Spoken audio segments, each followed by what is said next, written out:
Você já teve alguma dúvida ortográfica? Eu já. Saber se é vi ou vê em travesseiro é um exemplo de dúvida sobre a escrita de vogais. E saber onde vai a letra R em iogurte, ou seria iogurte? Essas e outras perguntas sobre a ortografia do português são tema deste podcast, Fonologia e Ortografia. Em episódios curtos, licenciandos e licenciandas em letras da Unesp, em São José do Rio Preto, São Paulo, explicam os motivos linguísticos das dúvidas ortográficas. Eu sou Luciane Tenani, professora da Unesp, responsável pela criação e produção deste podcast. E te convido a ouvir cada episódio sobre ortografia e características fonéticas e fonológicas do português que falamos e que são relevantes para ampliar o conhecimento da escrita da língua portuguesa.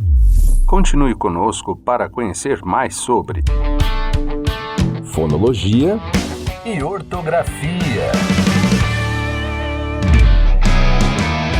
Episódio 5. Ouça este episódio para aprender mais sobre nasais em fim de sílaba, garage ou garagem. Fique com a gente. Olá pessoal, tudo bem com vocês? Meu nome é Isabel Luz Gaioso. Meu nome é Joyce Evarine Pacheco. Somos licenciandas em Letras na Unesp de São José do Rio Preto e estamos cursando a disciplina Fonética e Fonologia da Língua Portuguesa. E este episódio é parte do podcast Fonologia e Ortografia. Nesta temporada, ouvinte, estamos discutindo as relações entre fonologia e ortografia com o intuito de sanar algumas das dúvidas ortográficas que podem aparecer em nossas interações cotidianas, assim como em ambientes escolares. No episódio de hoje, vamos conversar sobre o tema nasais em fim de sílaba, desnasalização das vogais. Teremos a participação da professora Marjorie Cristina Fischer-Bongiorno, que dá aulas de gramática para ensino fundamental 2 e médio, no Instituto Social Ana Lélia Santana, em Guaíra, São Paulo. Ela topou nos contar sua experiência sobre o ensino de português. Para começar, Joyce, cabe a gente se perguntar: o que seria então a desnasalização das vogais em fim de sílaba? Para responder essa e outras perguntas, pessoal, iremos nos basear no livro Fonologia e Variação, Diretrizes para o Ensino, mais especificamente no capítulo 10 sobre nasalização, escrito pelo pesquisador e professor da Universidade de Brasília, Ronaldo Mangueira Lima Júnior. Bem, Isabel, no português brasileiro, os sons das consoantes nasais ocorrem em início de sílaba, como nas sílabas iniciais das palavras mato e nata, e no início da sílaba no meio de palavra, como em banho. No entanto, em fim de sílaba, não ocorre a nasal da palavra do exemplo anterior, banho. Já as duas outras consoantes nasais podem ou não ser faladas, e são grafadas com as letras M, como na escrita de campo, ou N, como na escrita de canto. No caso das nasais em fim de sílaba, frequentemente não são pronunciadas aqui no nosso dialeto paulista, ocorrendo apenas a nasalização da vogal que vem antes delas. Por exemplo, na palavra linda, a vogal I é nasalizada, IN, e a consoante nasal alveolar, embora escrita com a letra N, não é pronunciada. Consoante nasal alveolar? E aí, gente, vocês sabem o que é uma consoante nasal alveolar? Segundo a professora e pesquisadora Thaís Cristófaro Silva, no seu livro Fonética e Fonologia do Português, a consoante nasal alveolar, que é representada na escrita com a letra N, corresponde ao som produzido quando o véu palatino, aquela parte mole de trás do céu da boca, está abaixado, ocorrendo a passagem do ar totalmente pela cavidade nasal, ao mesmo tempo em que a ponta da língua encosta nos alvéolos, aquela parte que fica logo atrás dos dentes. Bom, ouvinte, agora que a Joyce explicou melhor o processo de nasalização da vogal, podemos explorar um pouco mais como se dá um outro processo fonológico que ocorre ao falarmos algumas palavras do português brasileiro, a desnasalização. Ela acontece em palavras como, por exemplo, cantaram, que pode ser produzido como cantaro, ou garagem, também pronunciado como garage. Nessas palavras, a sílaba final é átona, isto é, a sílaba com menor intensidade sonora, que é na escrita do português grafada com a letra M, não é pronunciada de forma nasalizada. Então, há duas pronúncias para a mesma palavra: garagem, com a última sílaba que termina com nasal, e garage, com a última sílaba sem nasal. Isso é a variação linguística. Exatamente, Isabel. E é curioso perceber que a desnasalização que ocorre na fala tem consequências na escrita, gerando dúvidas ortográficas. Tem muitas pessoas que escrevem, por exemplo, a palavra homem, sem grafar as letras em no final da palavra, e grafam a letra I, resultando na grafia homem, uma forma de reproduzir na escrita que percebem na fala. Que interessante, Joyce. Gente, pensando nesse tipo de erro ortográfico, perguntamos à professora Marjorie a seguinte questão. A senhora observa grafias semelhantes na escrita de seus alunos?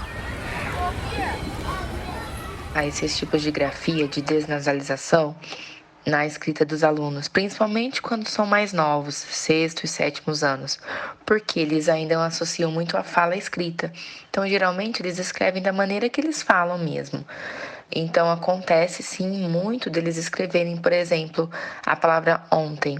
Eles normalmente escrevem onti, O-N-T-I, ou então personagem, né? Personagem com G-I no final, ou mesmo J-I, porque eles ainda não sabem, nem todos sabem a diferença entre G e J.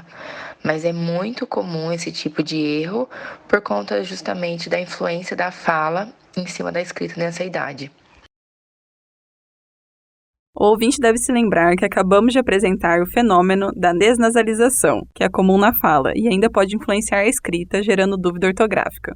Um olhar atento nos faz perceber que há uma certa lógica comum entre as pessoas que escrevem como falam certas palavras, como homem.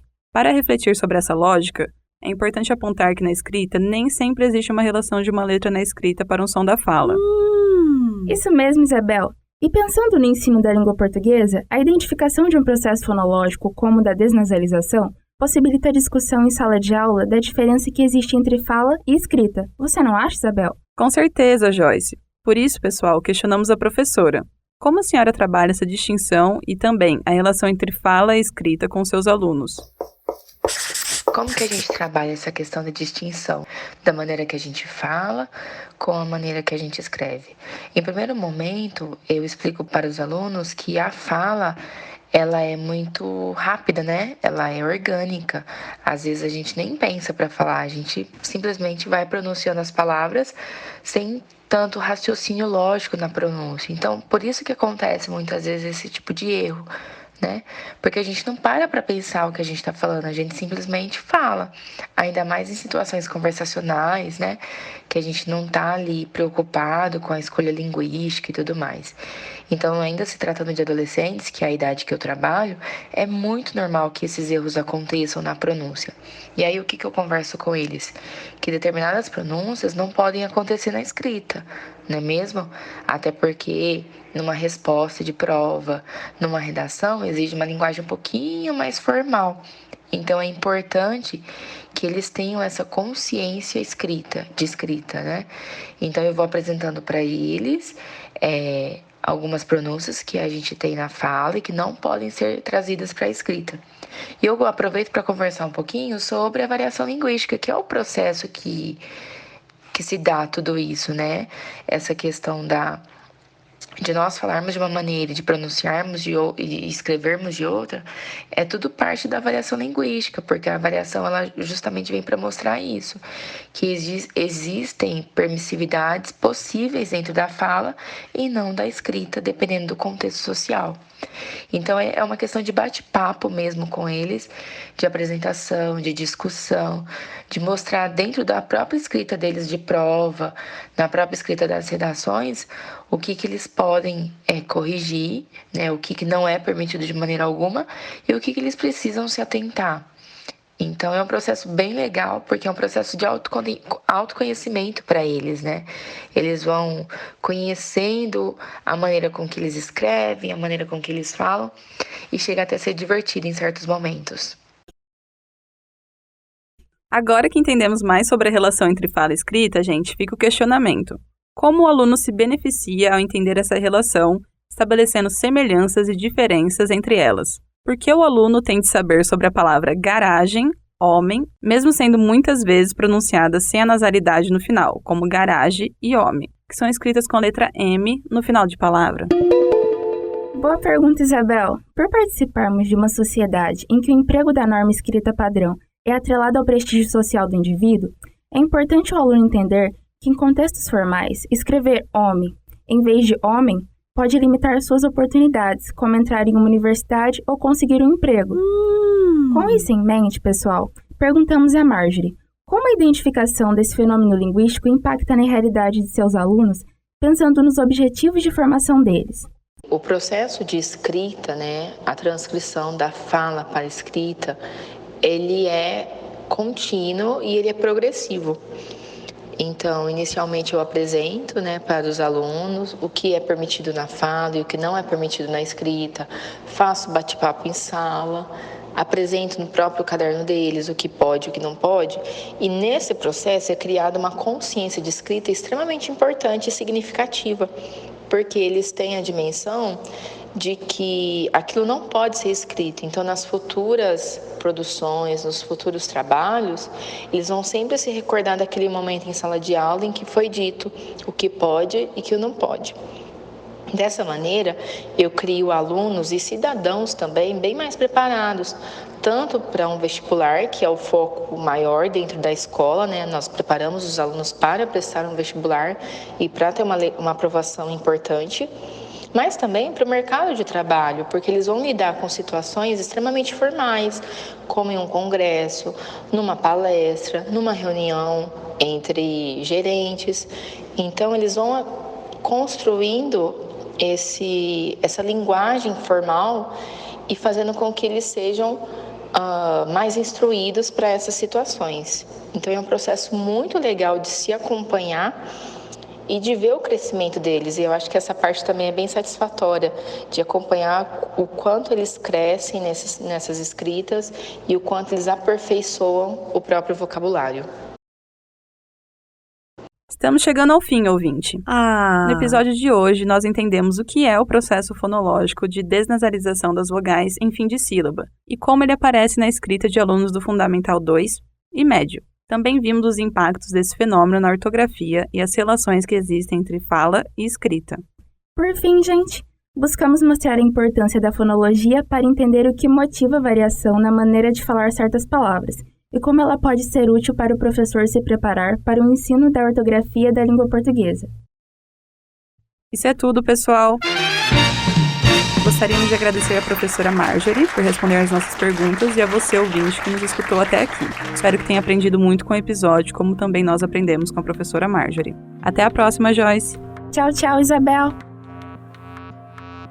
Agradecemos aos nossos alunos e alunas que compartilharam suas experiências e conhecimentos, aos professores de ensino fundamental e médio que foram entrevistados pelos graduandos da Unesp, ao Rômulo Borim, responsável pela edição, sonorização e publicação dos episódios deste podcast. Se você tiver comentários, envie uma mensagem para mim, Luciane Tenani, no e-mail luciane.tenani@unesp.br. Obrigada por nos ouvir até aqui. Este episódio foi produzido pelos alunos da disciplina Fonética e Fonologia do curso de Licenciatura em Letras do IBILSE Unesp, campus de São José do Rio Preto, no ano de 2024. Apoio: FAPESP, Fundação de Amparo à Pesquisa do Estado de São Paulo. Realização: Labfon, Laboratório de Fonética, IBILSE Unesp. Fonologia e ortografia.